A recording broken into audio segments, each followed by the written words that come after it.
Students আজকে আমরা rotational মোশনের second পার্টটা করব। যে টপিকটা দিয়ে শুরু করব সেটা হচ্ছে টর্ক বা মোমেন্ট অফ ফোর্স।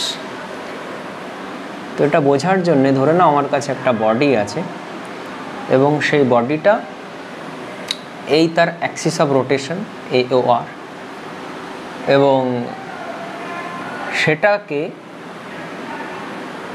পি একটা পয়েন্টে তার উপরে আমি এফ পরিমাণ একটা ফোর্স ওর উপরে অ্যাপ্লাই করলাম। পি পয়েন্ট, ধরো এই পয়েন্টটা পি পয়েন্ট, তাহলে অ্যাক্সিস অফ রোটেশন থেকে এই পয়েন্ট পর্যন্ত যে পজিশন ভেক্টর সেটা ধরে নিচ্ছি আর ভেক্টর। ঠিক আছে, তার মানে এইটা হচ্ছে আর এর ডিরেকশন আর এইটা আমার এফ এর ডিরেকশন। তার মানে এটাকে আমি সিম্পলি এফ ভেক্টর ধরতে পারি, এটাকেও আর ভেক্টর ধরতে পারি। মানে এফ ভেক্টরটাকে আর ভেক্টরটাকে আমি এই বিন্দু থেকে আঁকলাম, এভাবে আমি ধরতে পারি, কোনো সমস্যা নেই।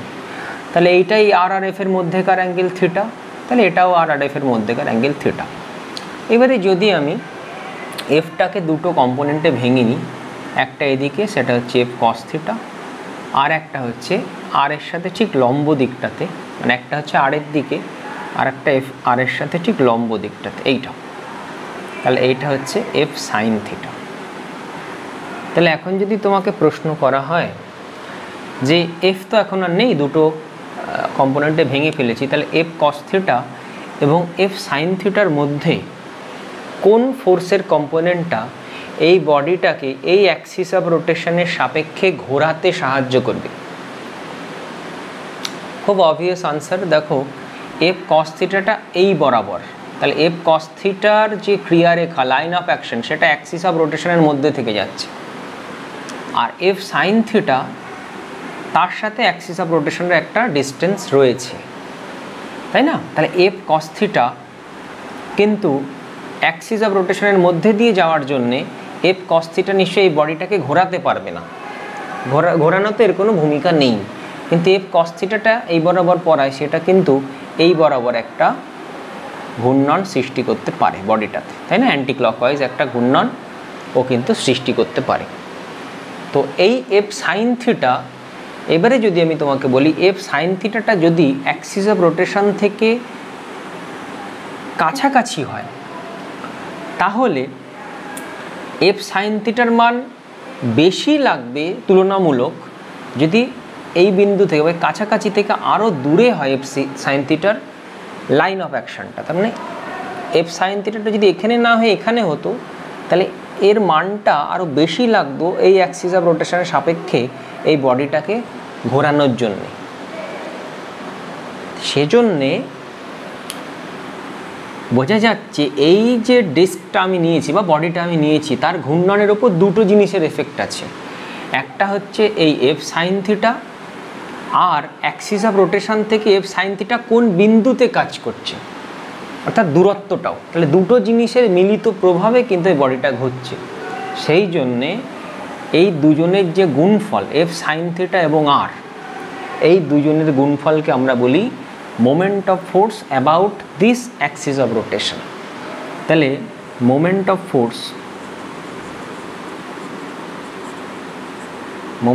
ফোর্স অর টর্ক, এটাকেই বলা হয় torque, about axis of rotation, ধরো এটাকে এবি বললাম, তাহলে অ্যাবাউট এবি, সেটা হবে টাউ ইকুয়াল টু ওই এফ সাইন থিটা যেটা ঘোরানোর জন্যে দায়ী, এফ কস থিটা দায়ী নয়, ইন্টু অ্যাক্সিস অফ রোটেশন থেকে ওর দূরত্বটা, সেটা হচ্ছে আর। দেখতেই পাচ্ছ এফ সাইন থিটাটা কিন্তু আর পরস্পর কিন্তু লম্ব, এফ সাইন থিটাটা আর হচ্ছে লম্ব।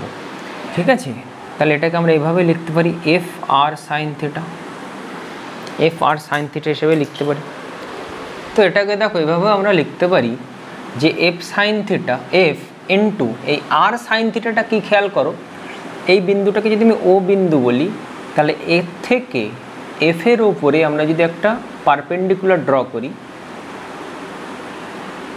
তাহলে এটা যদি থিটা হয় আর এই ডিস্টেন্সটুকু যদি আর হয়, তাহলে এটা নিশ্চয়ই আর সাইন থিটার সমান, তাই না?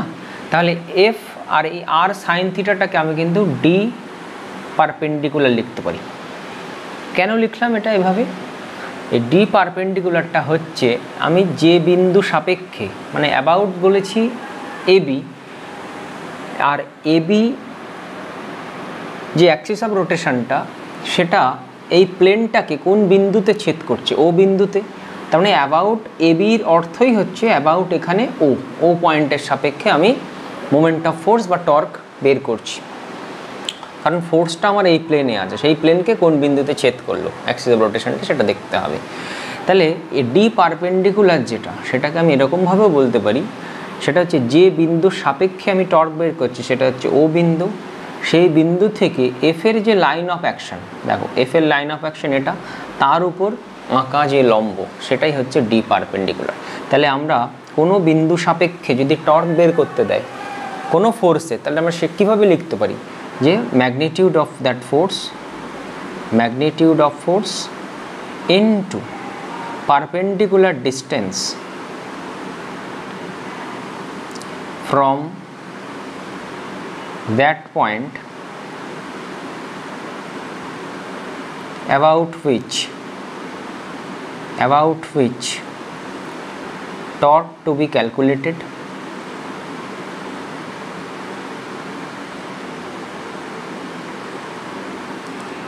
perpendicular distance from that point about which torque to be calculated to from that point, এটুকুকে ভাবো আর এটাকে ব্র্যাকেটে রেখে দাও, from that point about which torque to be calculated to line of action of force, ঠিক আছে। তাহলে এই কায়দায় করলেও কিন্তু আমরা টর্কটাকে বের করতে পারবো। নেক্সট হচ্ছে ভেক্টর ফর্ম অফ টর্ক। তাহলে ভেক্টর ফর্ম দাও, তো টাউ ভেক্টরকে আমাকে লিখতে হবে। এখানে দেখো টাউ মানে আমি পেয়েছি সেটা হচ্ছে এফ আর সাইন থিটা, তাহলে এটা ক্রস প্রোডাক্ট হতে পারে দেখা যাচ্ছে, কিন্তু এফ ক্রস আর হবে নাকি আর ক্রস এফ হবে এটা আমাকে একটু বুঝতে হবে। দেখো ভালো করে দেখো, আর হচ্ছে এদিকে যাচ্ছে, এফ এটা যাচ্ছে, তাহলে আর ক্রস এফ হলে উপরের ডিরেকশনটা দিচ্ছে, আর এফ ক্রস আর হলে নিচের ডিরেকশনটাকে দিচ্ছে।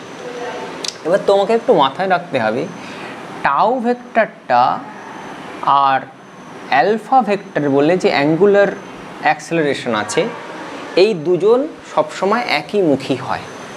এবার অ্যালফা ভেক্টরটা কি অ্যাঙ্গুলার অ্যাক্সেলারেশন, সেটা মানে আমরা জানি কি ওমেগা চেঞ্জ বাই টাইম। এবার যদি ওমেগা ধরো অ্যান্টি ক্লকওয়াইজ ঘুরছে একটা কণা বা একটা বডি, তার ওমেগা যদি বাড়তে থাকে, ওমেগা যদি বাড়ে, তাহলে অ্যালফার যে ডিরেকশনটা হয় সেটা হয় ওপরের দিকে, আর যদি ওমেগা কমতে থাকে তাহলে অ্যালফার ডিরেকশনটা হয় নিচের দিকে। তাহলে এইখানটাতে বডি ধরো স্থির অবস্থাতে আছে, মানে কোনো ওমেগাও নেই, ফোর্স দেওয়ার পরে এই বিন্দুতে ওমেগা তৈরি হবে, তার মানে ওমেগা বাড়ছে, তাহলে অ্যালফার ডিরেকশনটা হচ্ছে ওপরের দিকে।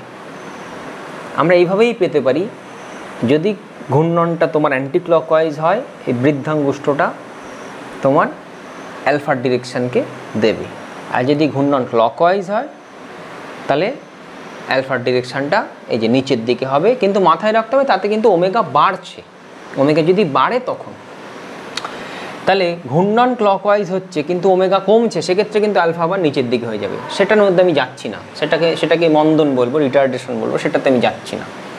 তাহলে ঘূর্ণন বাড়ছে, ঘূর্ণন বেগ বাড়ছে এবং সেটা অ্যান্টি ক্লকওয়াইজ ঘূর্ণন হচ্ছে, তাহলে আলফা উপরের দিকে, টর্কও উপরের দিকে। তাহলে দেখতে পাচ্ছি এখানে তো 0 থেকে শুরু করছে এই অবস্থাটায়, ফোর্স প্রথমে ধরো ছিল না, তাহলে সেটা অ্যান্টি ক্লকওয়াইজ দিকে ঘুরবে এবং আর ক্রস এফ সেই ডিরেকশনটা দিচ্ছে। তাহলে টাউ ইকুয়াল টু আমার দাঁড়াবে টাউ ভেক্টর সমান আর ক্রস এফ ভেক্টর, এটা ঠিক আছে। এবার এখান থেকে কেমন টাইপের কোশ্চেন পরীক্ষাতে আসে সেটা একটু আমাদের দেখতে হবে। দাও, প্রথম এরকম বলে যে একটা ফোর্স সেটা অ্যাক্ট করছে, সেটার একটা কোনো মান বলে দিয়েছে, ধরো 2i cap plus 3j cap, এইটা একটা ফোর্স, সেইটা কোনো একটা পয়েন্ট বলেছে 1, 2, 4 এই বিন্দুতে অ্যাক্ট করছে। 2i cap plus 3j cap Newton বলেছে 1, 2, 4-এ অ্যাক্ট করছে। এফ ভেক্টরটা। আমাকে বলছে টর্ক বের করো অ্যাবাউট অরিজিন,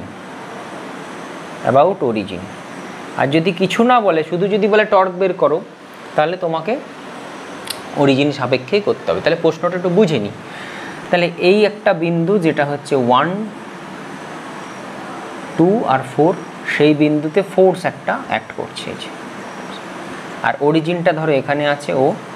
তাহলে অরিজিন সাপেক্ষে আমাকে টর্ক বের করতে হবে। কী বলেছি, যে বিন্দুতে ফোর্স অ্যাক্ট করছে আর যার সাপেক্ষে টর্ক বের করতে হবে, সেই বিন্দু থেকে সরাসরি একটা ফোর্স, সরাসরি পজিশন ভেক্টর বের করো।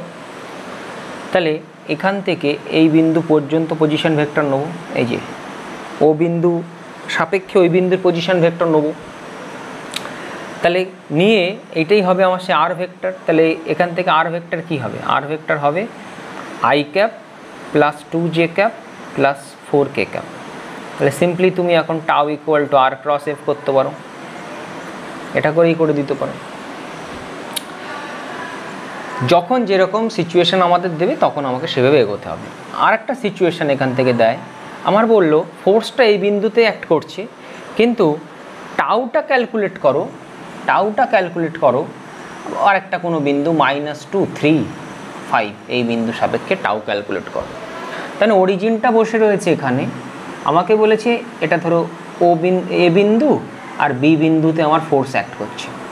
বি বিন্দুটা হচ্ছে এইটা 1 to 4 হচ্ছে আমার বি বিন্দু, আর এ বিন্দুটা হচ্ছে আমার এই যে এটা -2, 3, 5। তাহলে এই বিন্দু সাপেক্ষে আমার টর্ক বের করতে হবে। এফ কোথায় অ্যাক্ট হচ্ছে, এখানে অ্যাক্ট হচ্ছে। তাহলে আমার যে বিন্দুর সাপেক্ষে আমাকে বের করতে হবে টর্ক, সেই বিন্দু থেকে যে বিন্দুতে ফোর্স অ্যাক্ট হচ্ছে সেই বিন্দু পর্যন্ত ভেক্টরটা আমার লাগবে, সেটাই হবে আর ভেক্টর। এখানেও যা বলেছি তাই। এখন দেখো বি বিন্দুটা যেহেতু আমি জানি অরিজিনটা এখানে আছে, তাহলে এই বিন্দুর পজিশন ভেক্টরটা আমি পেয়ে যাব, আর ও থেকে এ পর্যন্ত পজিশন ভেক্টর আরেকটা, সেটাও আমি পেয়ে যাব।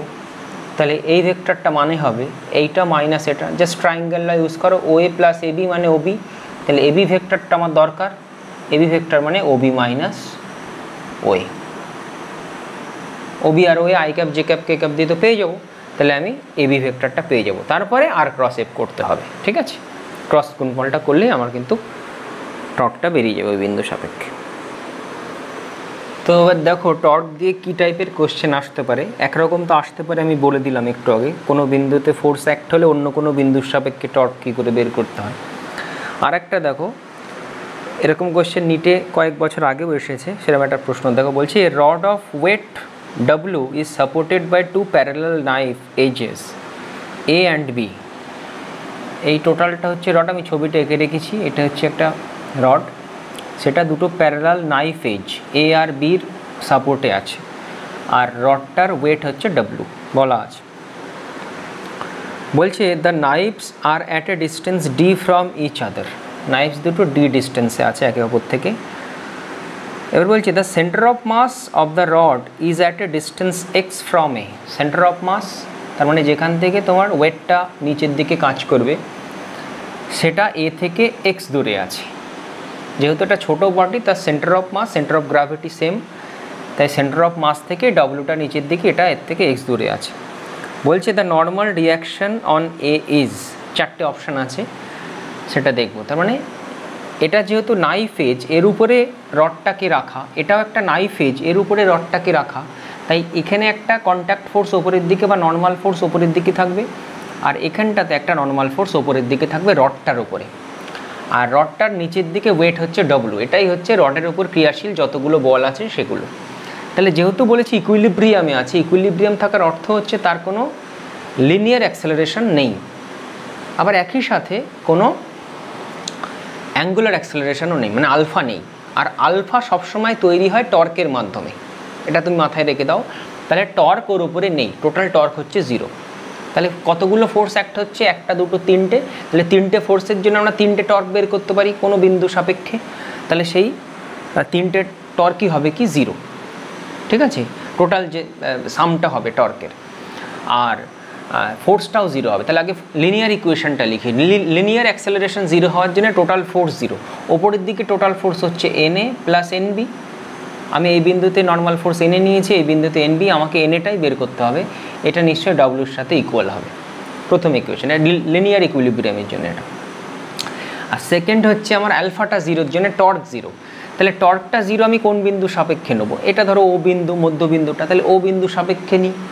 তাহলে ও বিন্দুগামী ডব্লু আছে, তাহলে ডব্লুর কোনো টর্ক হবে না ও বিন্দুগামী, কারণ ও বিন্দু সাপেক্ষে ডব্লু ঘূর্ণনে কোনো সাহায্য করবে না। তাহলে এনএ আর এনবি এই দুজনই সাহায্য করবে। তাহলে এনের জন্যে টর্কটা কী হবে দেখি, সেটা হবে এনএ হচ্ছে ফোর্সের মান, আর এখান থেকে কি বলেছিলাম নর্মাল ডিস্টেন্স, এই যে নর্মাল ডিস্টেন্স এনের যে লাইন অফ অ্যাকশন তার নর্মাল ডিস্টেন্স, সেটা হচ্ছে এক্স।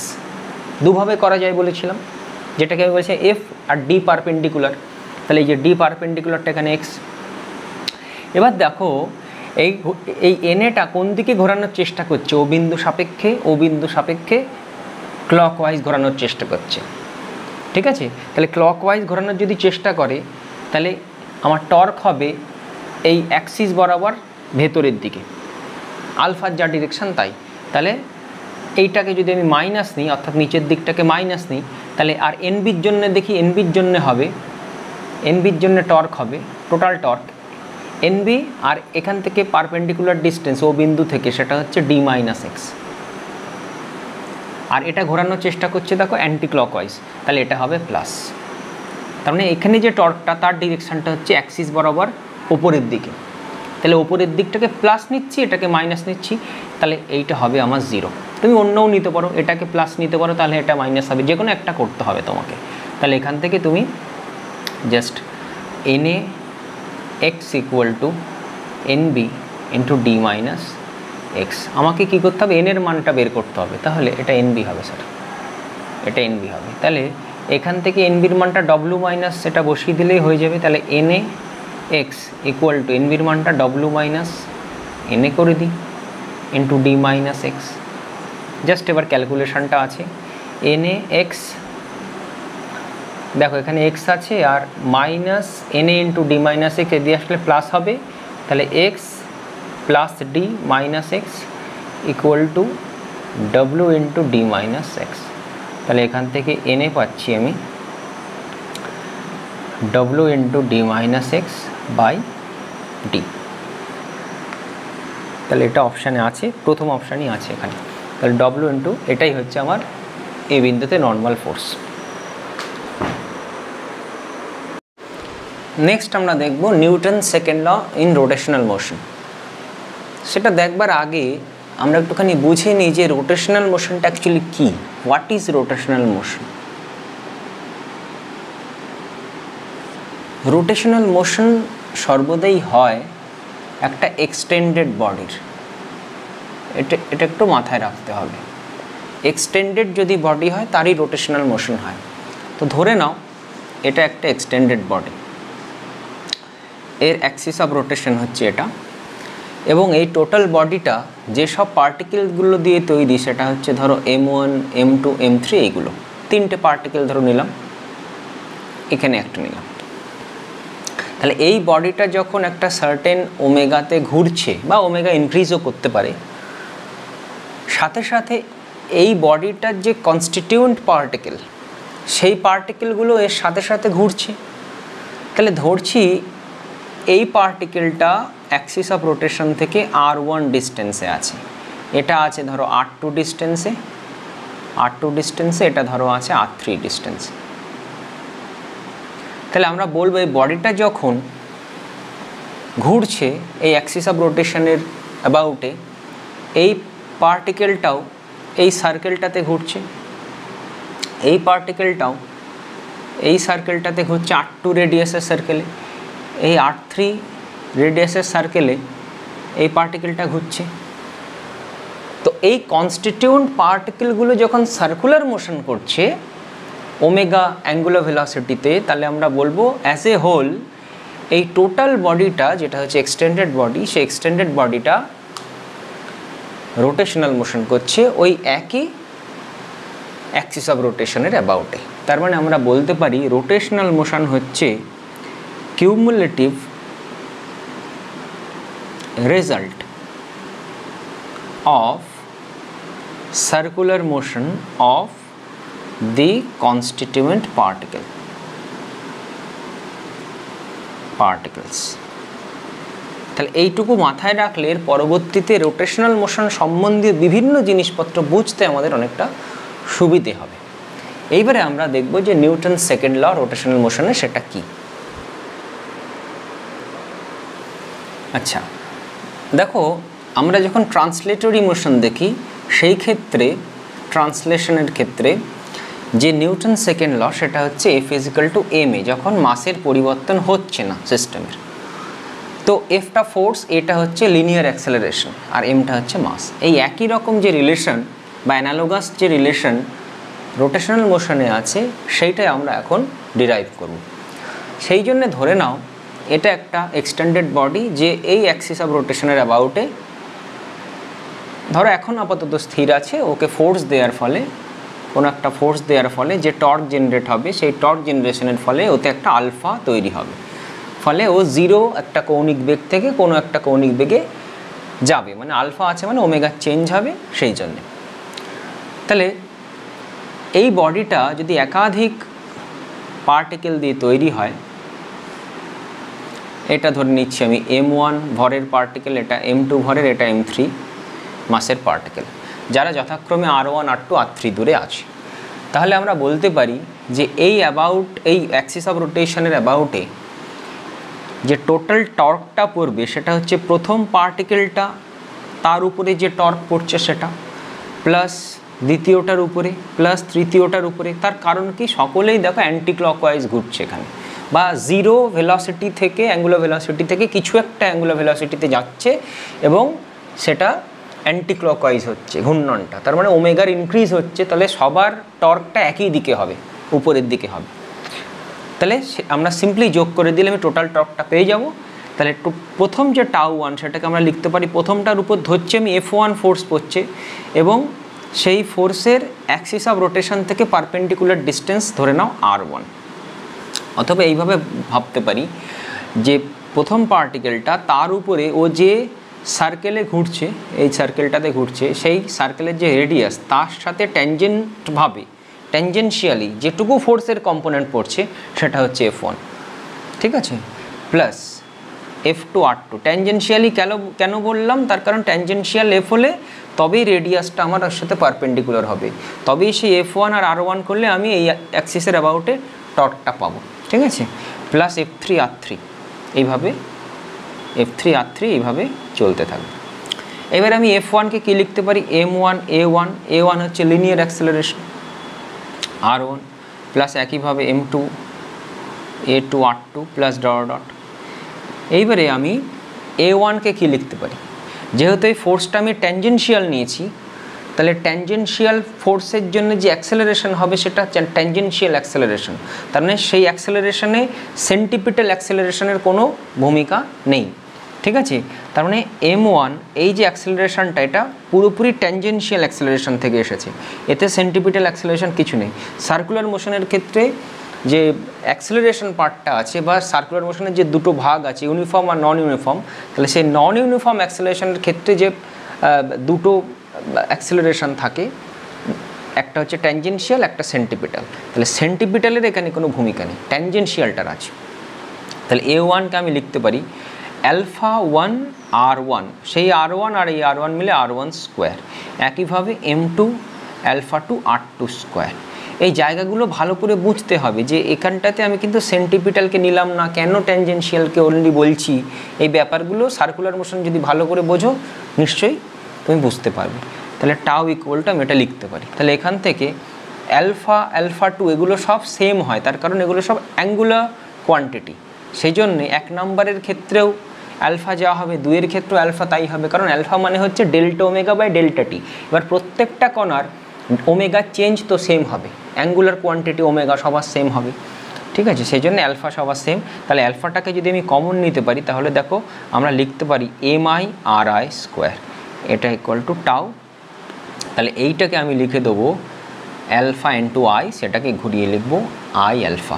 তাহলে টাউ ইকুয়াল টু হবে আমার I alpha. Very important relation.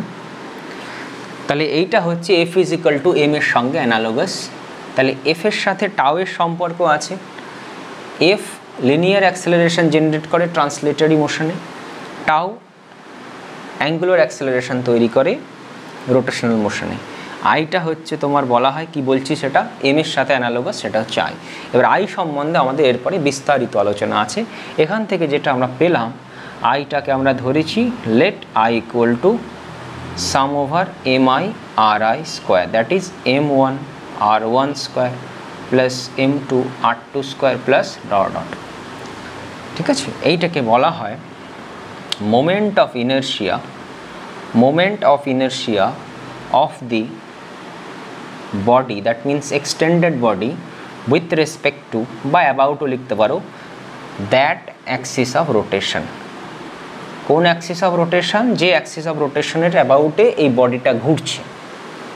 ঠিক আছে, তো এইবারে এই আই নিয়ে আমাদের বিস্তারিত ডিসকাশন করতে হবে। দেখো তো দেখো টাউ ইকুয়াল টু আমরা পেলাম আই আলফা, যেখানে আই হচ্ছে M I R I square sum over, সেটাকে ভাঙালে M one R one square M two এভাবে চলবে। যেখানে টোটাল বডিটা এম ওয়ান এম টু এই ধরনের পার্টিকেলগুলো দিয়ে তৈরি, ডিসক্রিট পার্টিকেল, মানে আমরা আলাদা করতে পারি সিস্টেমে যে পার্টিকেলগুলো দিয়ে তৈরি সেই পার্টিকেলগুলোকে আমরা আলাদা করতে পারি। তাহলে আই হবে টোটাল এটা। তাহলে বোঝাই যাচ্ছে এ ফিজিক্যাল টু এম এর সাথে আমরা তুলনা করলে এম এর সাথে আই এর সম্পর্ক আছে, বা সেটা আমরা বলবো অ্যানালোগাস বা সমতুল্য। তার মানে ডিসকাশনের প্রথম যে পয়েন্টটা আমাদের এখন হবে সেটা হচ্ছে আই, সেটা রোটেশনাল মোশনে যে ভূমিকাটা পালন করে, অর্থাৎ জড়ত্বের ভূমিকা, বা সেভাবে না বলে আমরা এইভাবে প্রথমে বলি এমটা ট্রান্সলেটরি মোশনের ক্ষেত্রে যে ভূমিকাটা পালন করে, আই রোটেশনাল মোশনের ক্ষেত্রে সেই ভূমিকাটা পালন করে। এমটা কিসের ভূমিকা পালন করে? জড়ত্বের ভূমিকা পালন করে। অর্থাৎ একই ফোর্স আমরা যদি দুটো বডিতে দিই তাহলে যার এম বেশি তাতে কম অ্যাক্সেলারেশন তৈরি হবে। একইভাবে আমরা যদি একই অ্যাক্সিস অফ রোটেশনের অ্যাবাউটে একই টর্ক দুটো বডিকে দিই তাহলে যার আই বেশি তাতে কম অ্যালফা তৈরি হবে। ঠিক আছে, এর গুরুত্ব হচ্ছে এই। 2 নম্বর ডিসকাশনে চলে আসি, সেটা হচ্ছে I is an additive quantity. এটা খুব গুরুত্বপূর্ণ। অ্যাডিটিভ কোয়ান্টিটি তার মানে সাধারণত এখন তুমি আপাতত ধরে নাও আইটা হচ্ছে একটা স্কেলার, ভেক্টর তো নয়, স্কেলার আপাতত ধরে নাও, কিন্তু এটা টেন্সার বলে একটা রাশি হয়। ভেক্টরও টেন্সার, স্কেলারও টেন্সার, এদের র্যাঙ্ক অনুযায়ী করতে হয়। র্যাঙ্ক 0 হলে স্কেলার হয়ে যায়। তাহলে আই একটা টেন্সার অ্যাকচুয়ালি, কিন্তু ওই স্কেলার ধরতে পারো। যেমন প্রেশার, প্রেশার হচ্ছে একটা টেন্সার কোয়ান্টিটি, কিন্তু আমরা স্কেলার ধরেই করি। ঠিক আছে, তো আইটা একটা স্কেলার, তার মানে এটা এখন আপাতত অ্যাডিটিভ কোয়ান্টিটি, এটা ধরে নাও অ্যাডিটিভ বটে। তো এটা কেন বলছি, তার কারণ দেখো, যদি একটা সিঙ্গেল পার্টিকেল হয়, অর্থাৎ ধরো M1 এম ভরের একটা পার্টিকেল, সে একটা অ্যাক্সিস অফ রোটেশন এইটা আছে, সেইটার অ্যাবাউটে একটা সার্কুলার মোশন করছে। তাহলে এটার ডিস্টেন্স কত অ্যাক্সিস অফ রোটেশন? আর ধরো, তাহলে এইটার যেটা আই হবে সেটা হবে এম আর স্কোয়ার, সিম্পল। তাহলে এটা পয়েন্ট পার্টিকেল, এটা কিন্তু এক্সটেন্ডেড পার্টিকেল, এক্সটেন্ডেড বডি নয়, একটাই পার্টিকেল, সে আর রেডিয়াসের বৃত্তপথে ঘুরছে, তাহলে তার আই হবে এম আর স্কোয়ার।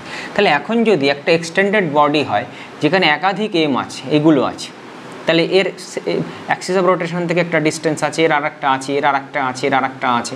তাহলে এই টোটাল যে এই যে সিস্টেম অফ বডিজ 1 2 3 4 5টা, তাহলে এই 5টা যে পার্টিকেল নিয়ে যে টোটাল বডিটা তৈরি হয়েছে, সেই বডিটার আই হবে ওই অ্যাক্সিস অফ রোটেশন অ্যাবাউটে, সেটা হচ্ছে I1 plus I2 plus I3 plus dot dot 8। তাহলে এইটা হচ্ছে আমার টোটাল আই। ঠিক আছে, তাহলে এটা হবে simply M1 R1 square plus M2 R2 square plus dot dot. মানে লিখতে পারি MI RI স্কোয়ার। এবার আয়ের উপর যদি এখানে 5 হয় তাহলে I1 to 5 পর্যন্ত আমরা সামকে নিয়ে যাব। এটা 2 নম্বর হলো। 3 নম্বর যে ডিসকাশনটা, যদি আমরা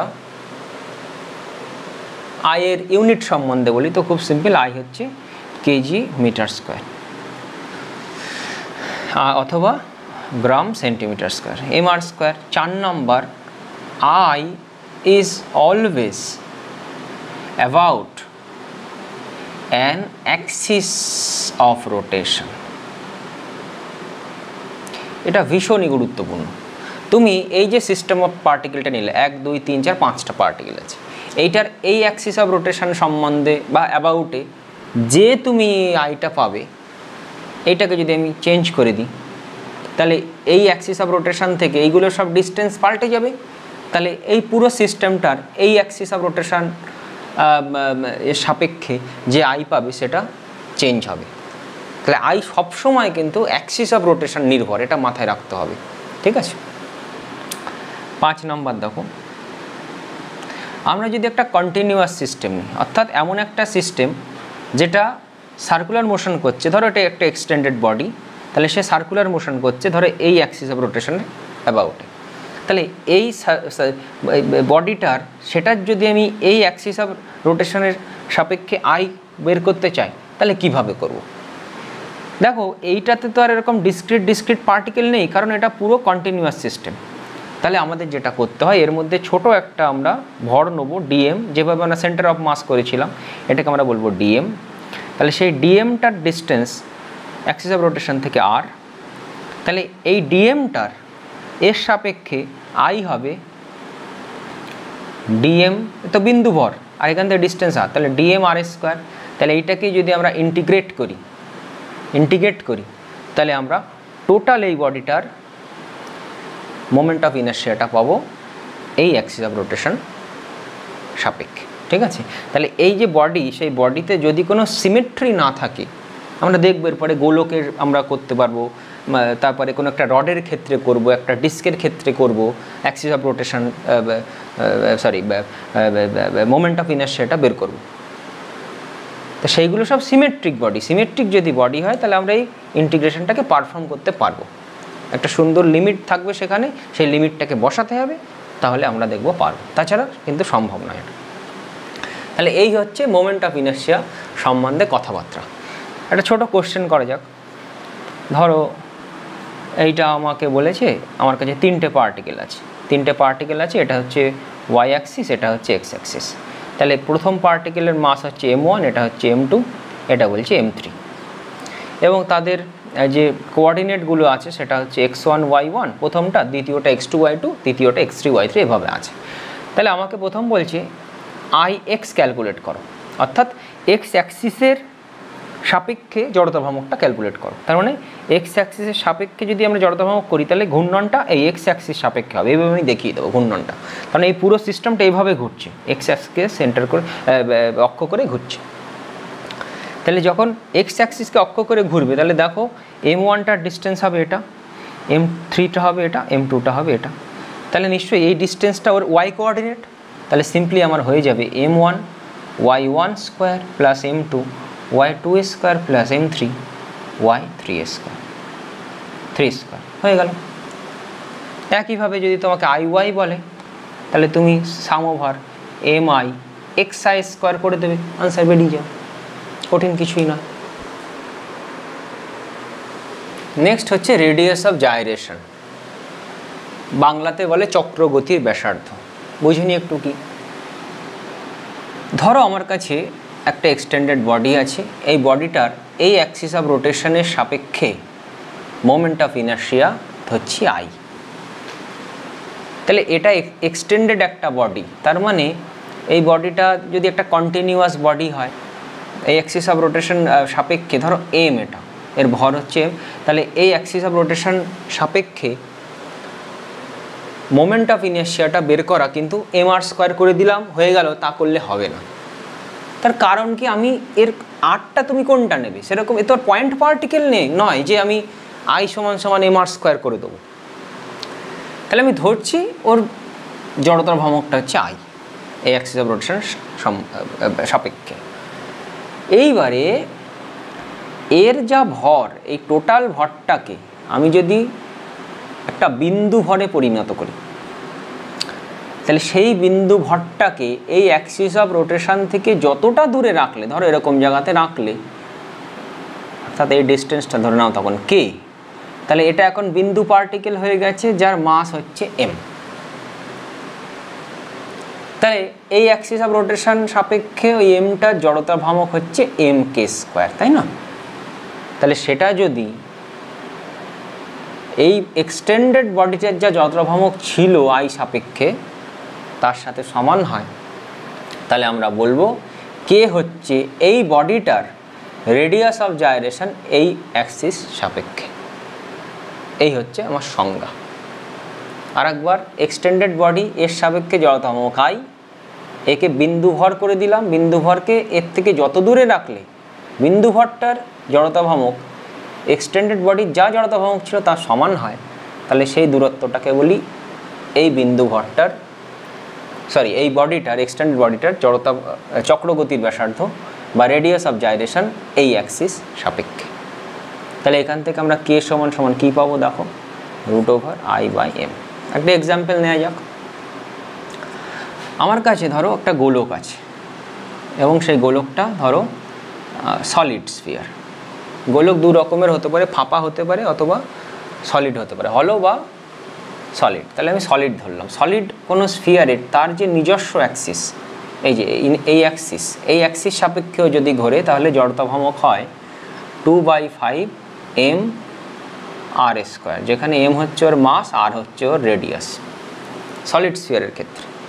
তাহলে এইটাকে এখন একটা বিন্দু ভর করে একটা দূরে রাখলাম, সেই দূরত্ব এখান থেকে ধরো কে, তাহলে তার জড়তা ভ্রামক হবে m/k²। তাহলে এখান থেকে আমরা কে সমান সমান পাচ্ছি √2/5 × r। দাও, তাহলে এইটাই হচ্ছে এই সলিড স্ফিয়ারটার radius of gyration own axis সাপেক্ষে। নেক্সট হচ্ছে calculation of moment of inertia for various systems. তার আগে আমরা দুটো থিওরেম একটু দেখব, সেটা হচ্ছে প্যারালাল অ্যাক্সিস থিওরেম আর এরপরে করবো পারপেন্ডিকুলার অ্যাক্সিস থিওরেম। তো প্যারালাল অ্যাক্সিস থিওরেম কি বলছে দেখো, ধরো এটা একটা বডি, এক্সটেন্ডেড কোনো একটা বডি, তার সেন্টার অফ মাস হচ্ছে এটা। তাহলে এই সেন্টার অফ মাস গামী কোনো অক্ষ আছে একটা আমার কাছে, এইটা। এই অক্ষটা যে এরকম ভার্টিক্যাল হতে হবে তার কোনো মান নেই, যে কোনো অক্ষ হতে হবে, but that axis should pass the centre of mass. তাহলে এইটাকে আমরা বললাম সিএম, ঠিক আছে? তাহলে এই অক্ষটার সাপেক্ষে যদি আমি জড়তা ভ্রামকটা জানি, সেটাকে যদি আমি বলি আই সেন্টার অফ মাস, এটা আমার কাছে নোন, আমি জানি, তাহলে এর সাথে প্যারালাল কোনো একটা অ্যাক্সিস যেটা ধরো এর থেকে ডি দূরে আছে, তাহলে এইটার সাপেক্ষে আমি মোমেন্ট অফ ইনার্শিয়া বের করতে পারবো। সেটা হবে তোমার, সেটা যদি আই হয় তাহলে সেটা হবে আই সেন্টার অফ মাসের সাথে এটার যদি মাস এম ধরি তাহলে m/d², এটা যোগ হয়ে যাবে। তাহলে মাস অফ দ্যাট বডি আর distance between that two axis তার স্কোয়ার, এইটা করলে আমরা টোটাল আইটা পেয়ে যাব। এরকম যদি কোনো অ্যাক্সিস থাকতো তাহলে এইটার সাথে যে কোনো প্যারালাল যদি অ্যাক্সিস আমাকে বলে এইটা, তাহলে এই ডিস্টেন্সটা আমি যদি নিই ধরো r, তাহলে এটাকে ধরো 1 নাম্বার বললাম, তাহলে এটাকে বললাম I1। একইভাবে এই অ্যাক্সিসটাকে আমি 2 নাম্বার বললাম, তাহলে I2 হবে। আর এটাকে বললাম আই সেন্টার অফ মাস 2, আর এটা আই সেন্টার অফ মাস 1, তাহলে এটা হবে I centre of mass 2 plus m/r²। বিভিন্ন জায়গায় আমাদের এরপরে অ্যাপ্লিকেশনে এটা লাগবে। একটা জিনিস মাথায় রাখতে হবে, এই যে আইটা বলছি এটা কিন্তু সেন্টার অফ মাসগামী অ্যাক্সিস সাপেক্ষে, এটা সবথেকে গুরুত্বপূর্ণ পয়েন্ট। এখানে যদি এখানে তোমাকে বলে, দেখো একটু আগে আমি একটা গোলক নিয়ে কোশ্চেন করলাম,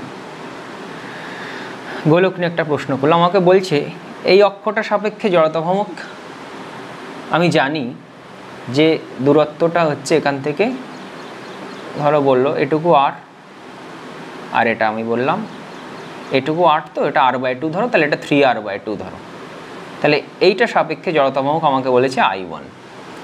এবার বলছে তাহলে যে 2r দূরে আছে এরকম কোনো একটা অ্যাক্সিস যেটা এর সাথে প্যারালাল, তাহলে সেইটার সাপেক্ষে জড়তা ভ্রামক কী হবে, এটা আমি ধরছি I2।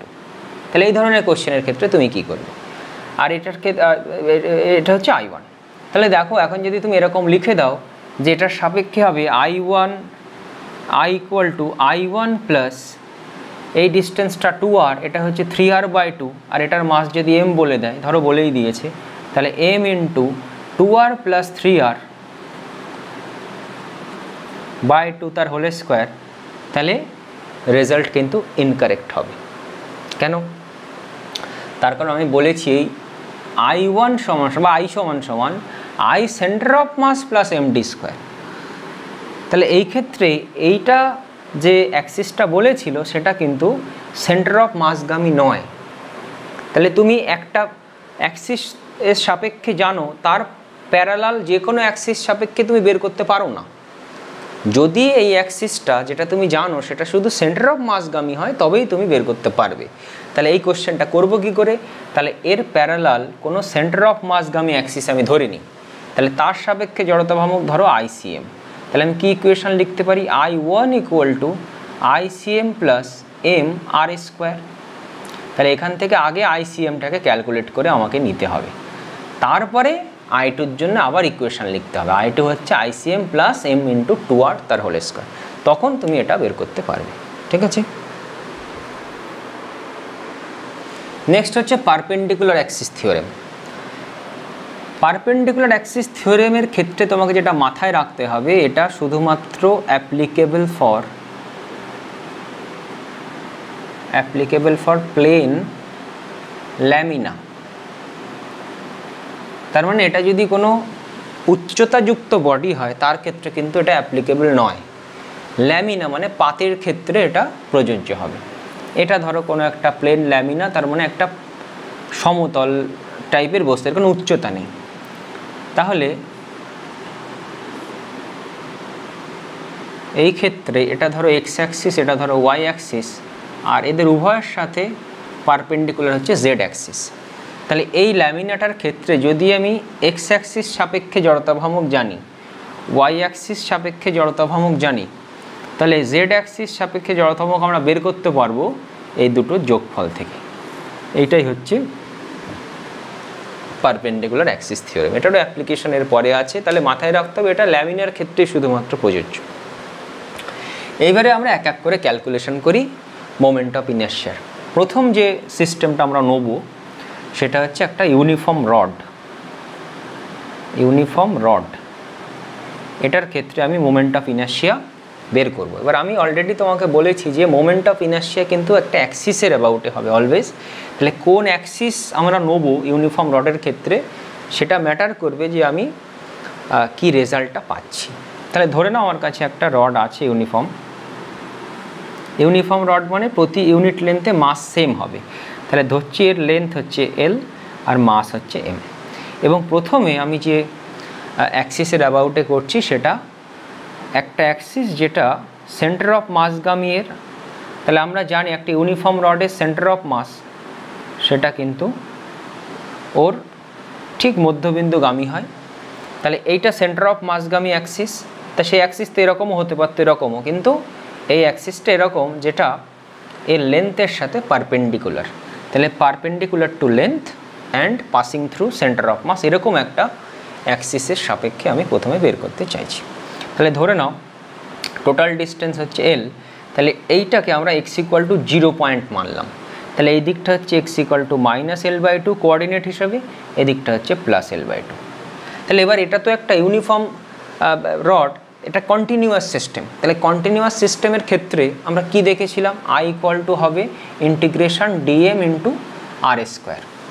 তাহলে আমরা একটা কাজ করি, মূলবিন্দু থেকে x দূরে একটা ক্ষুদ্র অংশ নিই, সেটাকে আমরা বলছি dx, এর লেন্থটাকে বলছি dx আর এর মাসটা হচ্ছে dm। তাহলে dmকে আমরা লিখতে পারি ইউনিট লেন্থের মাস ল্যামডা তার সাথে dx এর গুণফল, ল্যামডা dx। এবং ল্যামডাটা কি হবে? m/l। তাহলে এটাকে আমি লিখে দেবো m/l ইন্টু dx। তাহলে দিস ইজ dm। ঠিক আছে, তাহলে এইটা একটা ক্ষুদ্র ভর, স্মল মাস, তার এই অ্যাক্সিসের অ্যাবাউটে যে মোমেন্ট অফ ইনার্শিয়া হবে সেটাকে আমরা di বলছি। তাহলে di ইকুয়াল টু হবে dm ইন্টু x², যেখানে dmকে আমি লিখে দেবো m/l into dx into x²। তার মানে আসবে m/l x² dx। তাহলে এখান থেকে টোটাল i যদি আমরা ক্যালকুলেট করি হবে ইন্টিগ্রেশন di। তাহলে ইন্টিগ্রেশনের লিমিট আমরা এবার বসাবো। দেখো m/l এক্স স্কোয়ার ডিএক্স। তাহলে এক্সটাকে আমরা যদি এখন -L/2 থেকে +L/2 পর্যন্ত নিয়ে যাই, তাহলে আমরা এরকম সমস্ত ডিএম ছোটো ছোটো পেয়ে যাব, অর্থাৎ পুরো রডটা আমার কভার হয়ে যাবে।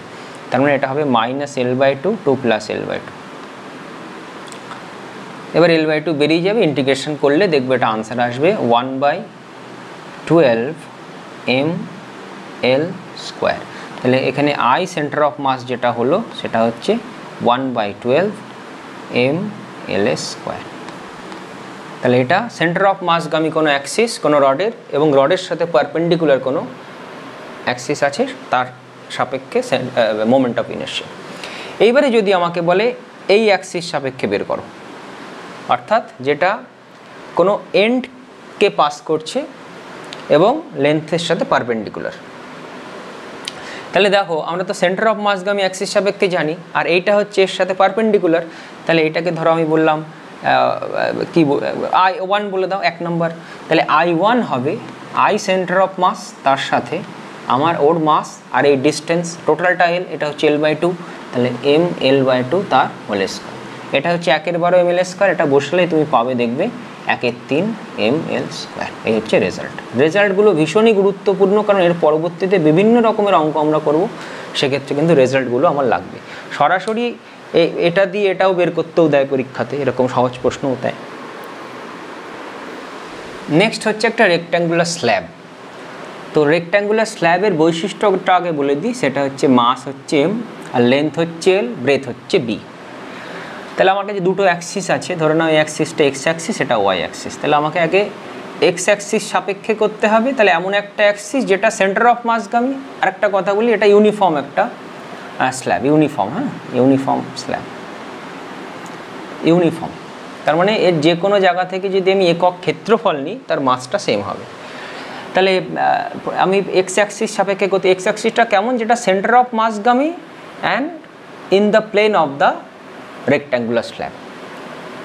তাহলে এক্স অক্ষ সাপেক্ষে যদি আমি প্রথমে করি, তাহলে সেটাকে আমি বলছি IX, মোমেন্ট অফ ইনার্শিয়া বের করতে চাই। তাহলে সেটা করবার জন্য আমি কিভাবে এগাবো, দেখো আমি এইভাবে এটাকে ধরে নেবো। সহজ একটা পদ্ধতি, সেটা হচ্ছে আমি যদি ধরি এই স্ল্যাবটা এরকম সরু সরু রড দিয়ে তৈরি, এরকম সরু সরু সব রড, সেই রডগুলো কীরকম, সব হচ্ছে এক্স অ্যাক্সিসের সাথে পারপেন্ডিকুলার, এবং রডগুলোর প্রত্যেকটার মাস যথাক্রমে m1 m2 m3 ... ধরতে পারি। তাহলে 1 2 3 এভাবে পরপর যদি আমি রডগুলোর মোমেন্ট অফ ইনার্শিয়া ক্যালকুলেট করতে পারি এই অ্যাক্সিস অফ রোটেশনের সাপেক্ষে, তাহলে আমার পুরো স্ল্যাবটার মোমেন্ট অফ ইনার্শিয়া ক্যালকুলেট হয়ে যাবে। কারণ আমি বলেছিলাম কোনো এক্সটেন্ডেড বডির ক্ষেত্রে ওই এক্সটেন্ডেড বডিটার যেসব কনস্টিটিউয়েন্ট পার্টিকেল দিয়ে তৈরি, তাদের যদি আমি মোমেন্ট অফ ইনার্শিয়া বের করতে পারি ওই অ্যাক্সিস সাপেক্ষে, তাহলে পুরো এক্সটেন্ডেড বডিটার মোমেন্ট অফ ইনার্শিয়া হবে ওই মোমেন্ট অফ ইনার্শিয়াগুলোর যোগফল। এখানে পার্টিকেল নয়, কিন্তু রড তো আছে, এবং রডটার ক্ষেত্রে তো আমি রেজাল্টটা জানি, সেই জন্য আমি রড হিসাব করছি এখানে। তাহলে টোটাল যে আইটা হবে প্রথম রডটার, দ্বিতীয় রডটার, তৃতীয় রডটার মোমেন্ট অফ ইনার্শিয়া এই অ্যাক্সিস সাপেক্ষে সেইগুলোর যোগফল, সিম্পল। তাহলে I1কে আমি লিখতে পারি m1, আর এর ডিস্টেন্স কী হবে বলো, b² হবে, হবে।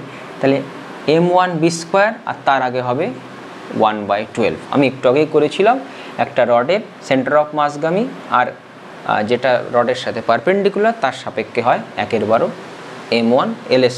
তাহলে লেন্থ হচ্ছে b, তাহলে m1 b² প্লাস এইভাবে চলবে 1/12 m2 b², এভাবে চলতে থাকবে। তাহলে এটাকে আমি লিখতে পারি 1/12 b²টা কমন যাবে, চলে আসবে ভেতরে m1 প্লাস m2 প্লাস ...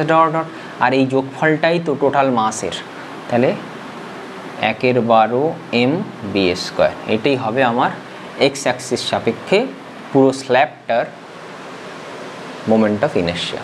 একইভাবে যদি আমি IY করি সেক্ষেত্রে হবে IY ইজ ইকুয়াল টু, এটাকে IX বললাম, তাহলে IY ইকুয়াল টু হবে 1/12 m, এই লেন্থ হবে তখন রডগুলো এভাবে ধরতে হবে, এই যে এভাবে, তাহলে 1/12 m এটা হচ্ছে লেন্থ আছে এল, তাহলে 1/12 এল স্কয়ার, এইটা হবে রেজাল্ট।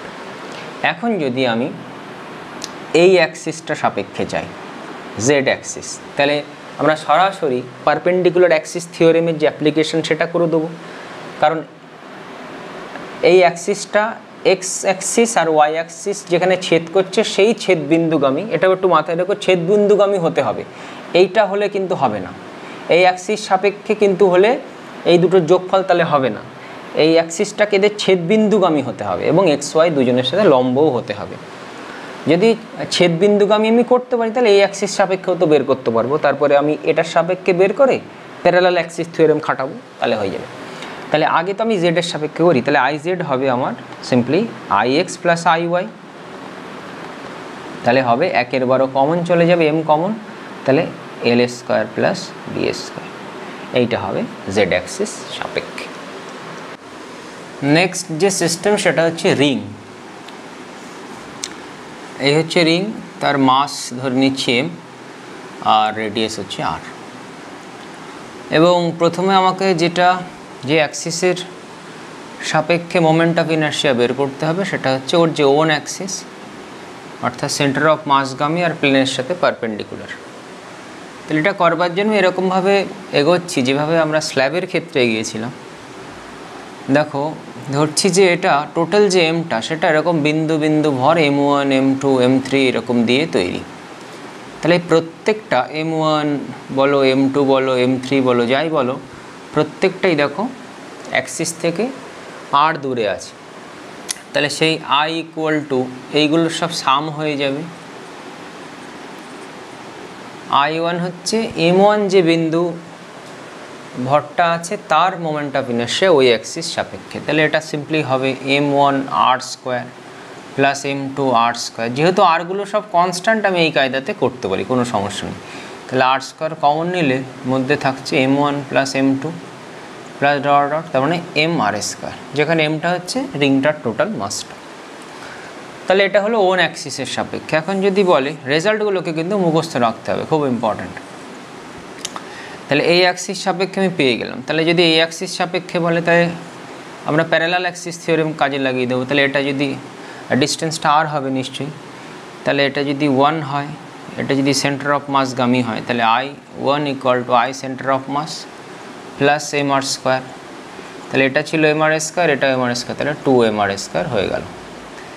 এখন যদি আমাকে বলে রিংটার কোনো একটা ডায়ামিটার সেই অক্ষের সাপেক্ষে আমাকে যদি বের করতে বলে, তাহলে ঘূর্ণনটা এভাবে হচ্ছে। তাহলে এইভাবে আমরা কি করে এগাবো? দেখো এর জন্য আমরা যেটা নেবো ঠিক এর সাথে পারপেন্ডিকুলার আর একটা ডায়ামিটার নিলাম এইটা। তাহলে এইটার সাপেক্ষে যা মোমেন্ট অফ ইনার্শিয়া হবে নিশ্চয়ই এটার সাপেক্ষেও তাই হবে, কারণ এটার সাপেক্ষেও মাসের ডিস্ট্রিবিউশন যেরকম আছে এটার সাপেক্ষেও মাসের ডিস্ট্রিবিউশন সেম আছে একেবারে।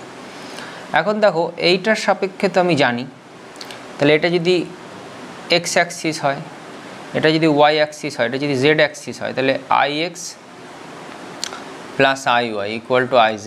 IZটা আমি জানি সেটা হচ্ছে mr², আর IX আর IY দুজনই সমান, তাহলে এটাকে আমি 2IY লিখে দিলাম = mr²। তাহলে এখান থেকে IYটা হচ্ছে আমার 1/2 mr²।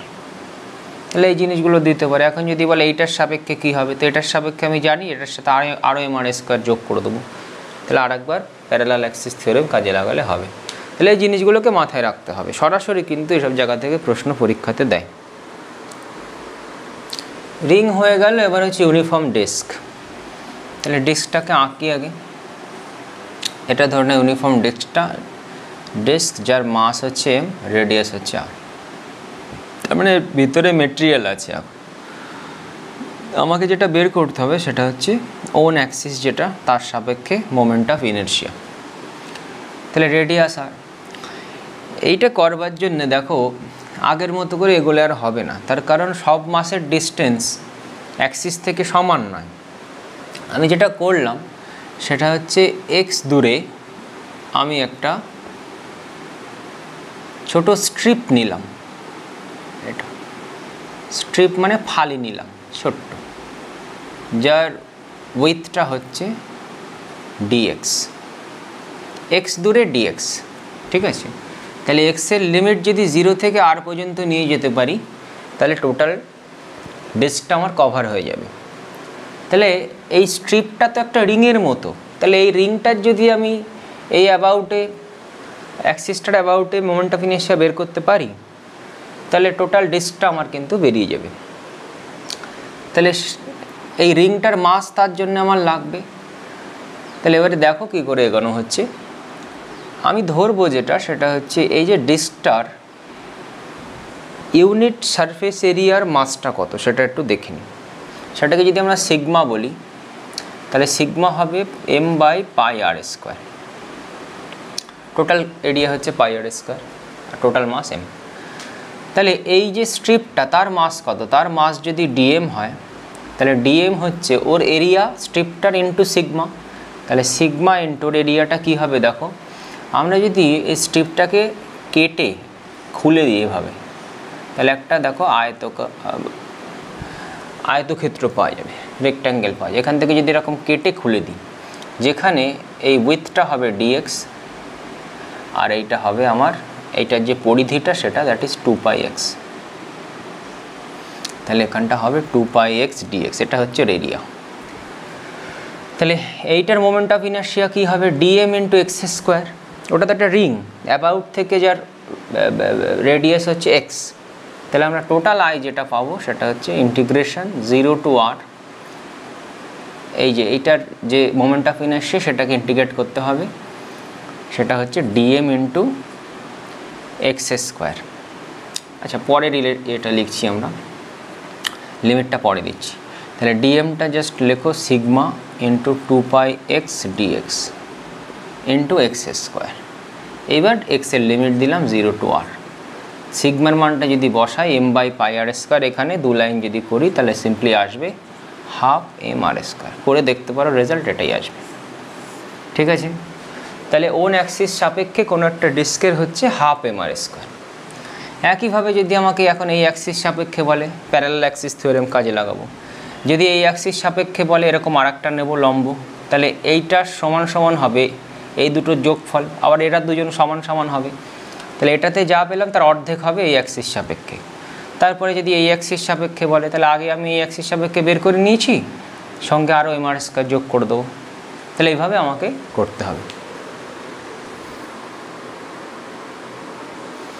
ঠিক আছে, এইগুলোই মোটামুটি আমাদের প্রমাণের মধ্যে আছে, কিন্তু আরও কিছু সিস্টেম আছে যেগুলো আমাদের একটু মুখস্থ রাখতে হবে, সেইগুলো একটুখানি দেখে নাও।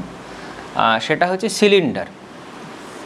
এই যে সিলিন্ডারটা প্রমাণ করা যায় ডিস্ক দিয়ে আর রিং দিয়ে। তাহলে সিলিন্ডার হলও হতে পারে অথবা তোমার সলিড হতে পারে, দু রকমের সিলিন্ডার হতে পারে। তাহলে একটা হচ্ছে হলো অথবা সলিড যেটা নেবো, আর এটা রেডিয়াস হচ্ছে আর মাস হচ্ছে m। তাহলে আমরা যেটা নেবো সেটা হচ্ছে ওর যে ওন অ্যাক্সিস, সেই ওন অ্যাক্সিস সাপেক্ষে এটা যদি আমার এবি অ্যাক্সিস হয় তাহলে এবি অ্যাক্সিস সাপেক্ষে মোমেন্ট অফ ইনার্শিয়া। তাহলে যদি হলো হয় তাহলে দেখো যেটা রেজাল্ট হবে IAB। আমরা এভাবে ভাবতে পারি, অনেকগুলো রিং পরপর এরকম জুড়ে, এই যে একটা রিং, এই একটা রিং, এই রিংগুলো জুড়ে জুড়ে জুড়ে জুড়ে সিলিন্ডারটা তৈরি হয়েছে। তাহলে প্রত্যেকটা রিংয়ের যে মোমেন্ট অফ ইনার্শিয়া এই অ্যাক্সিস সাপেক্ষে সে তার যোগফলই হবে সিলিন্ডারটার। তাহলে এই রিংটা ধরে নিলাম m1 মাসের, এই রিংটা ধরে নিলাম m2 মাসের, এভাবে চলতে থাকবে এবং প্রত্যেকের ক্ষেত্রে হবে যেটা m1 r², m2 r²। তাহলে সিম্পলি আসবে শেষে mr²। তাহলে হলো হলে mr²। এবার এটা যদি সলিড হয় তাহলে আমরা এইভাবে ভাবতে পারি যে বিভিন্ন ডিস্ক, পরপর ডিস্ক জুড়ে জুড়ে সিলিন্ডারটা তৈরি হয়েছে, এভাবে ভাবতে পারি, একটার উপর একটা ডিস্ক জুড়ে। এবং প্রত্যেকটা ডিস্কের মাস আমরা এক এক করে ধরবো m1 m2 m3 এভাবে। তাহলে টোটাল যে IAB হবে যদি সলিড হয়, তাহলে আমরা জানি এক একটা ডিস্কের এক্ষুনি করলাম সেটা হয় ওন অ্যাক্সিস সাপেক্ষে 12mr²। তাহলে 12m1r² প্লাস m2 এভাবে চলবে, তাহলে 12mr²ই হবে। m1 m2গুলো যোগ করলে টোটাল m দেবে আমার সিলিন্ডারে। তুমি এভাবে মনে রাখতে পারো, সেটা হচ্ছে দেখো হলো যদি হয় টোটাল মাস কিন্তু m, এটা খেয়াল রাখতে হবে। যদি হলো হয় তাহলে মাসের ডিস্ট্রিবিউশনটা অ্যাক্সিস থেকে দূরে আছে, তার মানে দূরে থাকার জন্য মোমেন্ট অফ ইনার্শিয়াটা কিছুটা বেশি হবে, তাই এখানটা mr²। আর যদি সলিড হয় তাহলে পুরো সিলিন্ডারটা জুড়েই মাস আছে, তাহলে সেক্ষেত্রে মাসের ডিস্ট্রিবিউশনটা অ্যাক্সিসের কাছাকাছিও আছে, দূরেও আছে। তাহলে কিছুটা কম হবে মোমেন্ট অফ ইনার্শিয়া হলোটার তুলনায়, তাহলে সেটা হবে হাফ mr²। এইভাবে তুমি মনে রাখতে পারো। একইভাবে তুমি চলে এসো স্ফিয়ারের ক্ষেত্রে। এটা হচ্ছে স্ফিয়ার, এটা হচ্ছে স্ফিয়ারটা। তো স্ফিয়ারেরও হলো হতে পারে আর সলিড হতে পারে। যদি হলো হয় তাহলে হবে 2/3 mr², যেখানে আর হচ্ছে রেডিয়াস, এম হচ্ছে এর মাস, আর আমরা ও যে ওন অ্যাক্সিস বা কোনো ব্যাস সেই সাপেক্ষে নিচ্ছি। সেটা এই বরাবরও হতে পারে, কারণ যে ব্যাসটাই নেবে সেটা এটাকে দুটো একই রকম সিমেট্রিক অংশে বিভক্ত করবে। তাহলে তোমার এটা যদি হলো হয় তাহলে এটা হলোর জন্যে, আর যদি সলিড হয় তাহলে 2/5 mr²। লজিক সেই একই রকম মনে রাখবার। দেখো 2/3 মানে হচ্ছে 0.67 মতো, আর এটা মানে হচ্ছে 0.4, আর এটা মানে এটা সলিডের ক্ষেত্রে, তাহলে এটা মানে হচ্ছে 0.4। তাহলে দেখো 0.4টা তো 0.67 থেকে কম, তার মানে একই রকম লজিক যে এখানে যদি সলিড হয় তাহলে টোটাল মাসটা অ্যাক্সিসের আশেপাশেও আছে, দূরেও আছে। কিন্তু যদি হলো হয় তাহলে পুরো মাসটা পুরো সারফেসে আছে, তাহলে অ্যাক্সিস থেকে দূরে আছে তুলনামূলক, তাই এখানে কিছুটা বেশি হবে মোমেন্ট অফ ইনার্শিয়া। তাহলে এই রেজাল্টটাই তুমি মনে রেখো। এখন যদি এইটার সাপেক্ষে তোমার বলে প্যারালাল অ্যাক্সিস থিওরেম কাজে লাগিয়ে দেবে, মানে এর সাথে আরও প্লাস mr² যোগ হবে। এটা যদি বলে সলিড, যদি বলে এর সাথেও তাহলে আরও mr²টা যোগ হবে।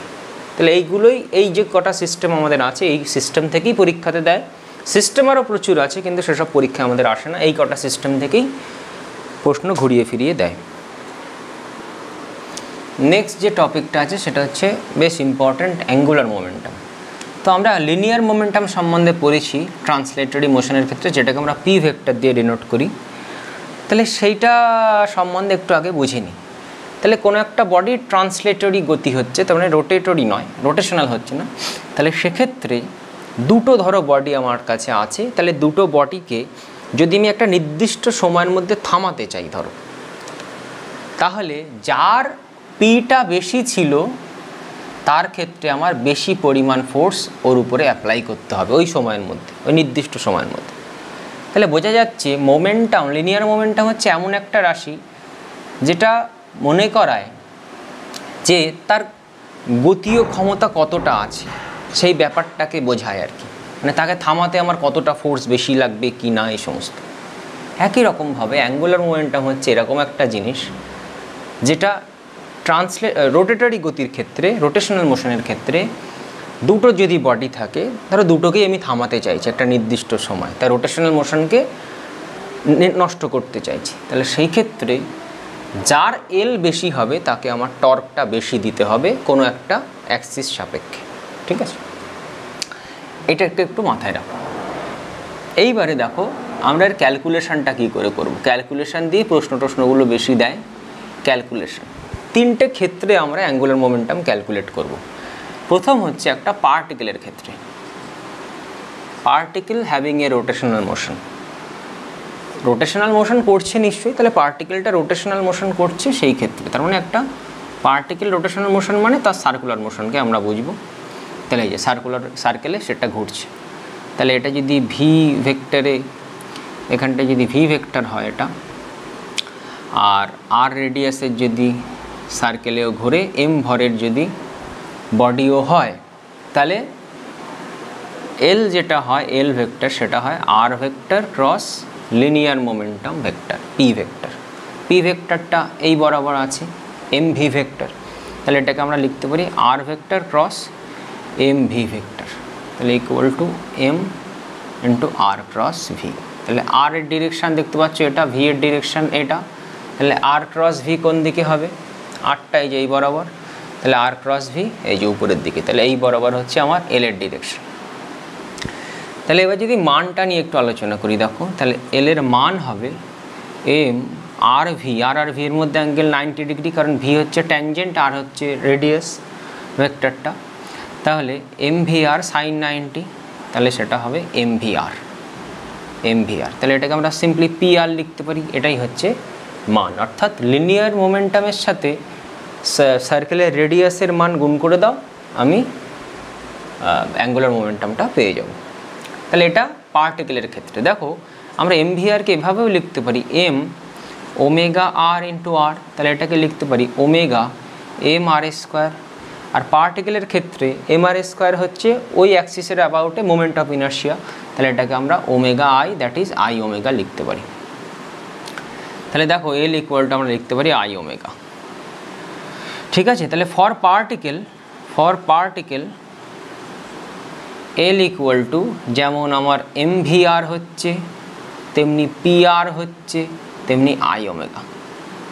এই ফর্মুলাগুলোকে মাথায় রাখতে হবে। আর এমভিআরকে আমি এইভাবেও লিখেছি যে এম ওমেগা আর স্কোয়ার, এটাও তুমি মাথায় রাখতে পারো, এম ওমেগা আর স্কোয়ার, এটাও তুমি মাথায় রাখতে পারো। কারণ এইগুলো হচ্ছে ফর্মুলা একটা পার্টিকেল যখন সার্কুলার মোশন করছে তার অ্যাঙ্গুলার মোমেন্টাম। ঠিক আছে, তাহলে এর ইউনিটটাও একটু দেখে নিই। এর ইউনিট হবে KG metre per second into metre, তাহলে KG metre square per second, এই হচ্ছে তার ইউনিট। এবং সেইভাবে ডাইমেনশনও তুমি এখানে ক্যালকুলেট করতে পারো। এখানে মাথায় রাখার বিষয় যে আমরা যে এল ভেক্টরটা ক্যালকুলেট করছি এটা কিন্তু সবসময় কোনো না কোনো অ্যাক্সিস অফ রোটেশনের অ্যাবাউটে হবে বা কোনো একটা বিন্দু সাপেক্ষে হবে, যে বিন্দুগামী হবে ওই অ্যাক্সিস অফ রোটেশনটা। তাহলে এখানে যেমন এটা ও বিন্দু সাপেক্ষে, হ্যাঁ এটা একটু মাথায় রেখো, এটা কিন্তু থাকবেই। যে কোনো রোটেশনাল মেশনের সঙ্গে জড়িত কোনো রাশি সবসময় কোনো না কোনো অ্যাক্সিস অফ রোটেশন সাপেক্ষে কিন্তু হবে। নেক্সট হচ্ছে বডি ইন ট্রান্সলেশন। এইটা কীরকম, একটা বডির ট্রান্সলেটরি গতি হচ্ছে, তাহলে তার কি অ্যাঙ্গুলার মোমেন্টাম থাকতে পারে? তার তো লিনিয়ার মোমেন্টাম আছে এমভি ভেক্টর, তো আনসার হচ্ছে হ্যাঁ থাকতে পারে। তো দেখো সেটা আমরা কি করে ক্যালকুলেট করি। তাহলে ধরে নিচ্ছি কোনো একটা বডি ভি ভেক্টর বেগে এম ভরের বডি সেই বরাবর চলছে এবং অরিজিন ধরো এখানে আছে, অরিজিনটাই এ ধরো অরিজিন ও, এবং অরিজিন সাপেক্ষে ওর লিনিয়ার অ্যাঙ্গুলার মোমেন্টাম আমাকে বের করতে বলেছে। তাহলে আমরা যেটা করব, এই যে ভি এর টেইলটা সেই পর্যন্ত যে পজিশন ভেক্টর সেটা আমরা আগে ড্র করব। তাহলে এইটা হচ্ছে আমার আর ভেক্টরটা। ঠিক আছে, তাহলে আর ভেক্টরটাকে আমি বাড়িয়ে দিতে পারি এই বরাবর। তাহলে এইটা হচ্ছে আর ভেক্টর আর ভি ভেক্টরের মধ্যেকার অ্যাঙ্গেল। তাহলে এখন আমরা জানি যে এল ভেক্টর ইকুয়াল টু হয় আর ভেক্টর ক্রস পি। তাহলে এল এর যে মান হবে সেটা হবে আর পি সাইন থিটা, তাহলে এমভিআর সাইন থিটা। ঠিক আছে, তাহলে এর মধ্যে দেখো আমরা যদি এভাবে ভাবি জিনিসটা, যদি তুমি এই পজিশন ভেক্টরটা জানো আর ভি ভেক্টরটা আই ক্যাপ জে ক্যাপ ফর্মে থাকে তাহলে তো তুমি আর ক্রস পি করেই এলটা বের করতে পারছো। কিন্তু এক এক জায়গাতে আমাকে এক এক রকমভাবে প্রশ্ন দেয়, ঠিক যেভাবে আমরা টর্ক ক্যালকুলেট করেছিলাম যে আমরা যদি আর জানি আর এফ জানি তাহলে আর ক্রস পি এফ করে তো টর্ক আমরা পারছিই করতে, কিন্তু এক এক সিচুয়েশানে আমরা এক এক রকমভাবে করি। সেটা হচ্ছে যদি এমভি এটাকে আমরা পি ধরে নিই আর আর সাইন থিটাকে যদি আর পারপেন্ডিকুলার ধরি তাহলে সেভাবেও কিন্তু আমরা এলের ক্যালকুলেশনটা করতে পারি। তাহলে আর পারপেন্ডিকুলার ব্যাপারটা একটু দেখে নিই।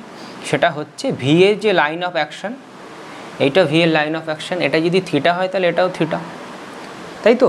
তাহলে দেখো আমরা যদি যে বিন্দু সাপেক্ষে আমাকে এল ক্যালকুলেট করতে হচ্ছে সেই বিন্দু থেকে ভি এর লাইন অফ অ্যাকশনের উপরে একটা নর্মাল ড্র করি। ঠিক টর্ক ক্যালকুলেশনের সময় আমরা কী করেছিলাম, যে বিন্দু সাপেক্ষে টর্ক ক্যালকুলেট করতে হচ্ছে সেই বিন্দু থেকে এফ এর লাইন অফ অ্যাকশনের উপরে আমরা পারপেন্ডিকুলার ড্র করেছিলাম। তাহলে এটা যদি থিটা হয়, এইটুকু হচ্ছে আর, তাহলে এটা নিশ্চয়ই আর সাইন থিটা না?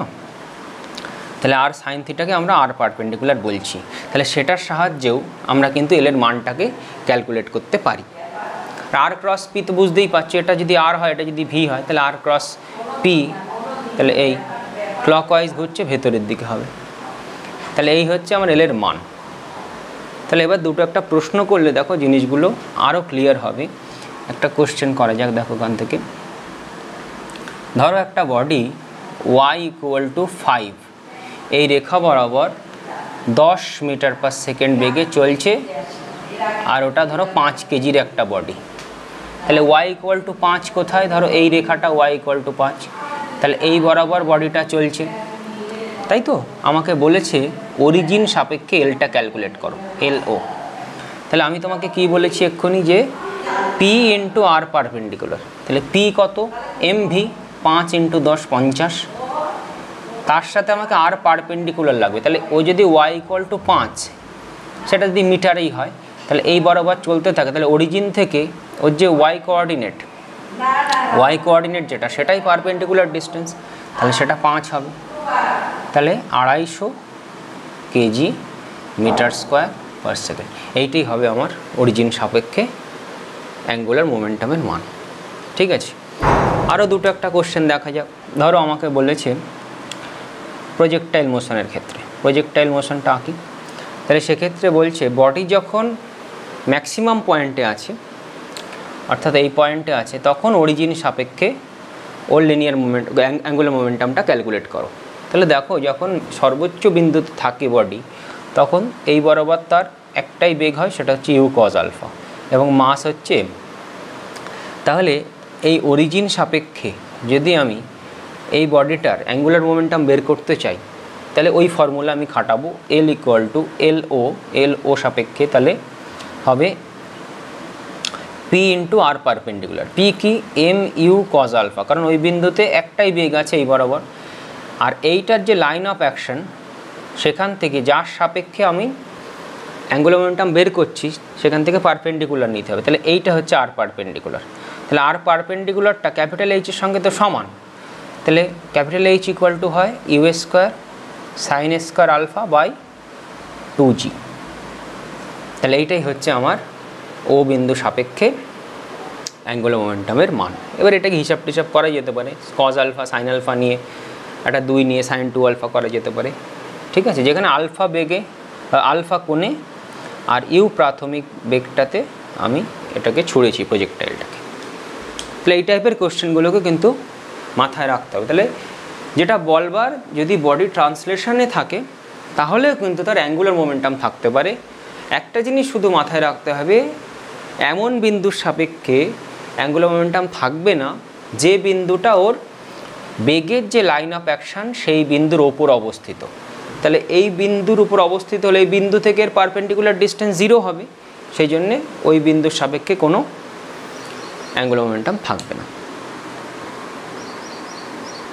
আচ্ছা, এখানে আরও দুটো একটা কথা বলি। ধরো আমার কাছে 2-3টে বডি আছে, তাদের বিভিন্ন দিকে বেগ বলেছে, এবং কোনো একটা বিন্দু সাপেক্ষে ওই 3টে বডির যে সিস্টেম তার যদি আমার অ্যাঙ্গুলার মোমেন্টাম বের করতে বলে, তাহলে সেক্ষেত্রে আমরা কীভাবে কী করব। ধরো একদিকে একটা বডি যাচ্ছে, একদিকে একটা বডি যাচ্ছে, এদিকে একটা বডি আসছে, এরকম এই বিন্দু সাপেক্ষে, তাহলে আমাদের কি করতে হবে, প্রত্যেকটা ইন্ডিভিজুয়ালি বের করতে হবে, করে জাস্ট দেখতে হবে অ্যাঙ্গুলার মোমেন্টামটা এই বোর্ডের সঙ্গে হয় ভেতরের দিকে হবে নয় ওপরের দিকে হবে। তাহলে ওপরের দিকটাকে তুমি পজিটিভ নিয়ে নিলে, ভেতরের দিকটাকে নেগেটিভ নিয়ে নিলে, তাহলে যারা পজিটিভ তাদেরকে যোগ করলে, যারা ভেতরের দিকে তাদেরকে বিয়োগ করে দিলে, তাহলে টোটাল অ্যাঙ্গুলার মোমেন্টাম আমি পেয়ে যাব। ওই রকম একটা প্রশ্ন দেখো, ও বিন্দুর সাপেক্ষে যদি আমি টোটাল অ্যাঙ্গুলার মোমেন্টাম বের করতে চাই, এই সিস্টেমটা কটা মাস আছে, এখানে 2 কেজি আর এটা 2 কেজি, দুটো মাস আছে। এটা দেখো ওয়াই অক্ষ বরাবর 12 মিটার পার সেকেন্ডে চলছে, এটা এক্স অক্ষ বরাবর 10 মিটার পার সেকেন্ডে চলছে। আমাকে ও বিন্দুর সাপেক্ষে অ্যাঙ্গুলার মোমেন্টাম বের করতে হবে। তাহলে আমি আলাদা আলাদা করে ইন্ডিভিজুয়ালি বের করব, করে ভেক্টরিক্যালি সাম করতে হবে। তাহলে প্রথম যদি আমি এটাকে 1 নম্বর বডি বলি, তাহলে L1টা কী হবে, সেটা হচ্ছে MV করে নিই, তাহলে 2 × 12, এটা হচ্ছে MV।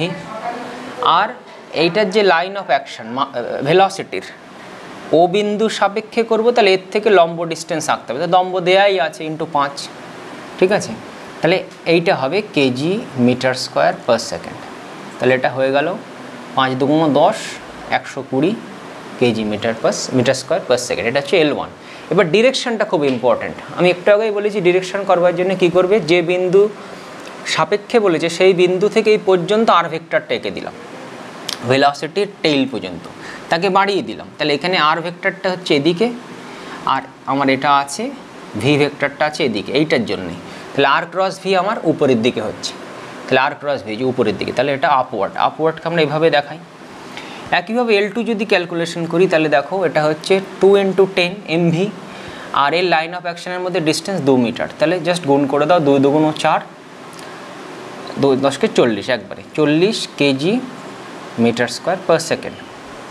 ডিরেকশন দেখি, তাহলে এর যে আর ভেক্টরটা উপরের দিকে, তাহলে আর ক্রস ভি নিচের দিকে হচ্ছে, তাহলে এটা ক্রস হবে। তাহলে আমরা যদি ডটটাকে প্লাস নিই, পজিটিভ নিই, আর এই ক্রসটাকে মাইনাস নিই, উপরের দিকটা পজিটিভ নিচের দিকটা নেগেটিভ, তাহলে আমাকে যেটা করতে হবে টোটাল অ্যাঙ্গুলার মোমেন্টাম এলও সেটা হবে L1 মাইনাস L2, তাহলে 80 KG metre square per second. এটাই হচ্ছে answer to this question.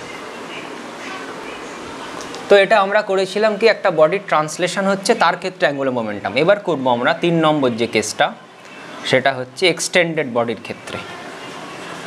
Extended body, তাহলে একটা এক্সটেন্ডেড বডি আছে, সে আগের মতোই আঁকলাম, তার অ্যাক্সিস অফ রোটেশন হচ্ছে এইটা, তাহলে সেটা ধরে নিচ্ছি ওমেগা কৌণিক বেগে ঘুরছে।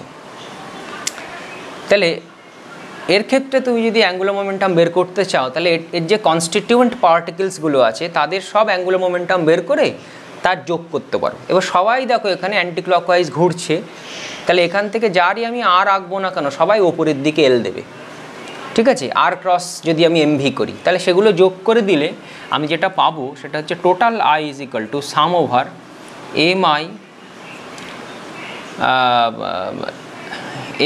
I V I R I. এটা করলে আমি টোটাল আইটা পেয়ে যাব। তো এটাকে আমি এভাবে ভাঙাতে পারি, sum of M I omega R I into R I. তা ওমেগা সবার সেম হয়, কারণ যে কটা পার্টিকেল এখানে আছে সবার ওমেগা সেম, তাই ওমেগাকে আমি আই লিখলাম, জাস্ট ওমেগা লিখলাম। তাহলে ওমেগাটাকে যদি বের করে দিই তাহলে হবে sum over M I R I square, that is I omega, ঠিক আছে। তাহলে এক্সটেন্ডেড বডির ক্ষেত্রে, সরি এটা আই নয়, এটা এল হবে।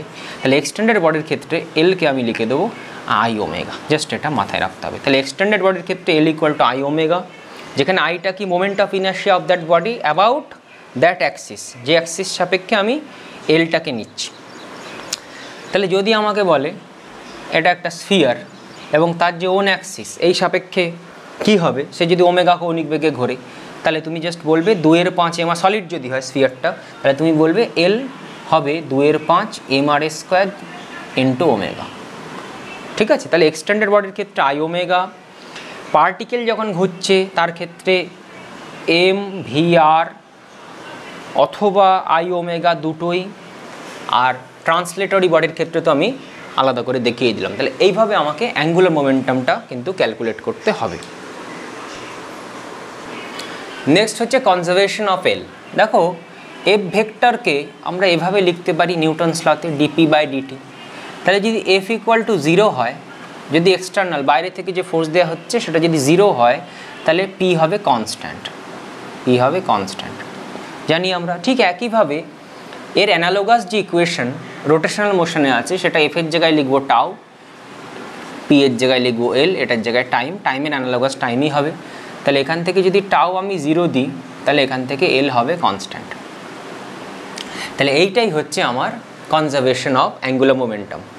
তাহলে এল কনস্ট্যান্ট যদি হয়, তাহলে প্রথমে এল ছিল I1 ওমেগা 1, পরে ধরো এল ছিল I2 ওমেগা 2, তাহলে এটা সমান সমান হবে। অর্থাৎ কোনো একটা অ্যাক্সিস সাপেক্ষে কোনো বডির ওপরে যদি কোনো টর্ক প্রযুক্ত না হয়, তাহলে ওই অ্যাক্সিস সাপেক্ষে ওই বডিটার অ্যাঙ্গুলার মোমেন্টাম কিন্তু কনজার্ভ থাকে। এইটা দিয়ে প্রশ্ন খুব পরীক্ষাতে আসে, সেটা হচ্ছে কীরকম, দেখো এখান থেকে I1 ওমেগা 1কে আমি এভাবে লিখে দিতে পারি I1 ওমেগা 1 মানে কি 2π বাই ক্যাপিটাল T1, যেখানে 2π হচ্ছে টোটাল ঘূর্ণনটা, একবার ঘূর্ণনে যে অ্যাঙ্গুলার ডিসপ্লেসমেন্ট, আর টাইমটা হচ্ছে ওর টাইম পিরিয়ড, তার জন্য যে টাইম লাগবে। আর এখান থেকে I2 into 2π by capital T2, তাহলে এখান থেকে আমি দেখো পাচ্ছি I1 by T1 equal to I2 by T2। এখান থেকে T2 is equal to T1 into I2 by I1। এবার এখান থেকে প্রশ্ন কীরকম আসে খেয়াল করো, সেটা হচ্ছে বলবে ধরো আর্থ, তার রেডিয়াস, আর্থের রেডিয়াস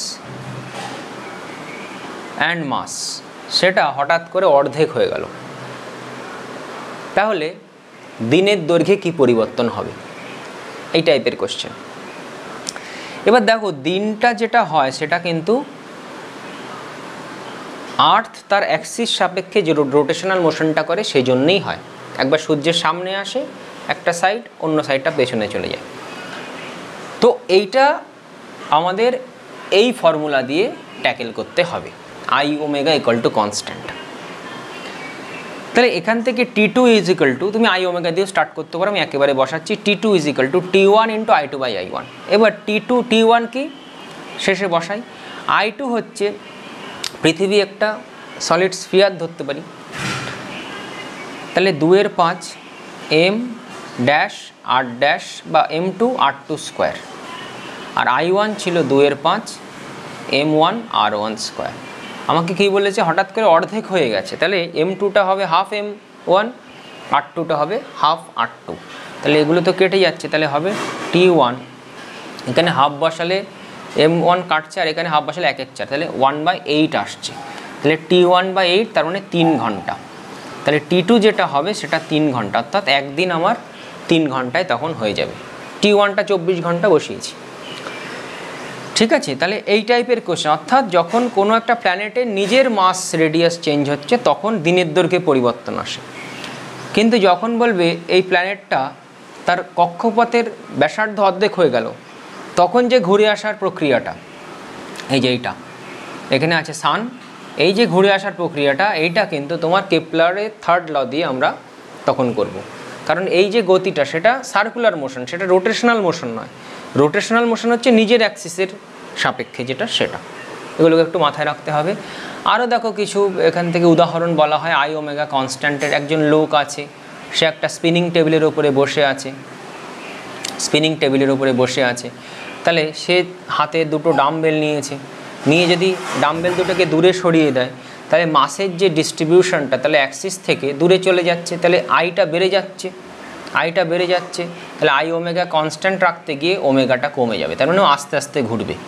কিন্তু ওই যদি কাছে নিয়ে আসে ডাম্বেল দুটোকে, তাহলে মাসের ডিস্ট্রিবিউশন কাছে চলে এলো, তাহলে আই কমে যাচ্ছে, তাহলে আই ওমেগা কনস্ট্যান্ট রাখতে গিয়ে ওমেগা কিন্তু বেড়ে যাবে।